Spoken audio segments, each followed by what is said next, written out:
হরে কৃষ্ণ, জয় শ্রীরাম। আমাদের আজকের রংপুর সমাবেশে পুলিশ আমাদের যেতে দিচ্ছে না ফুলবাড়ি ধল্লা ব্রিজে। আপনারা সবাই একটু দেখেন, পুলিশ আমাদের বাধা দিচ্ছে এখান থেকে রংপুরে যেতে। এটাই আমাদের স্বাধীন বাংলাদেশ।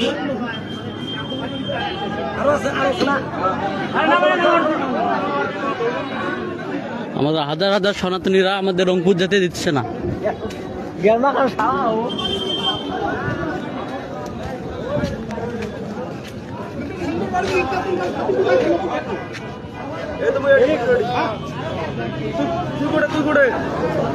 আমাদের সকল সনাতনীদের বাধা দিচ্ছে আমাদের দেশের সেই নীল বাহিনীরা। এই হলো আমাদের দেশের অবস্থা। হাজার হাজার হিন্দুদের এখানে আটকায় রাখছে, কাউকে যেতে দিচ্ছে না ফুলবাড়ি ধল্লা ব্রিজে। আপনারা প্লিজ সবাই একটু শেয়ার দেন।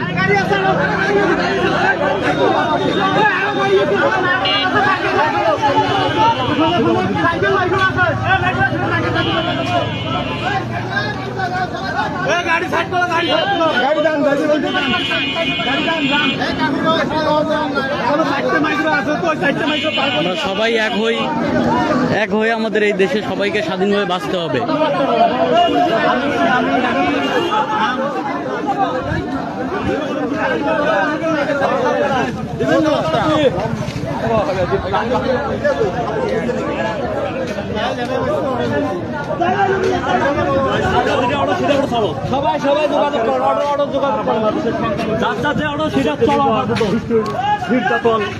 হচ্ছে এর প্রতিবাদে সারা বাংলাদেশের সনাতনী সমাজ আজ জাগ্রত।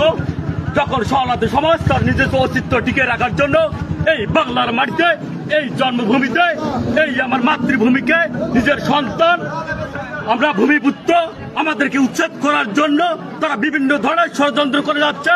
কিন্তু আমরা উদাত্ত আহ্বান জানাচ্ছি, আমাদের এই প্রাণে ৮ দফা দাবি আমরা যতক্ষণ পর্যন্ত না অর্জিত হবে ততক্ষণ পর্যন্ত আমরা রাজপথ ছাড়বো না। তাই আমি উদাত্ত আহ্বান জানাচ্ছি বাংলাদেশের আপমন সকল সনাতন জাগ্রতী হিন্দুদেরকে এই সমাবেশকে সফল করার জন্য আপনার দলে দলে যোগদান করবেন। এই সনাতনী সমাজকে উচ্ছেদ করার জন্য, এই সমাজকে, এই সমাবেশকে বানচাল করার জন্য এক শ্রেণীর লোককে উঠে পড়ে লেগেছে। আমি সকল সনাতনী সম্প্রদায়কে উদাত্ত আহ্বান জানাবো, আপনারা আমাদের নিজস্ব স্থান থেকে আমরা আমাদের ভূমিকে রক্ষার জন্য, আমরা আমাদের অস্তিত্বকে টিকিয়ে রাখার জন্য, আগামী প্রজন্মকে একটি সুস্থ সুন্দর সুরক্ষার জন্য, একটি উন্নত জীবন ধারণের জন্য আমরা ভূমি রেখে দিতে চাই। আপনারা কোনো ভয় করবেন না, কারো কথায় আপনারা দিশা হবেন না। আমরা আমাদের অস্তিত্বকে, আমরা আমাদের নিজেদেরকে টিকে রাখার জন্য আজ আমাদের এই সমাবেশের আয়োজন। তাই এই সমাবেশকে সফল করার জন্য আপনারা দলে দলে যোগ দিন।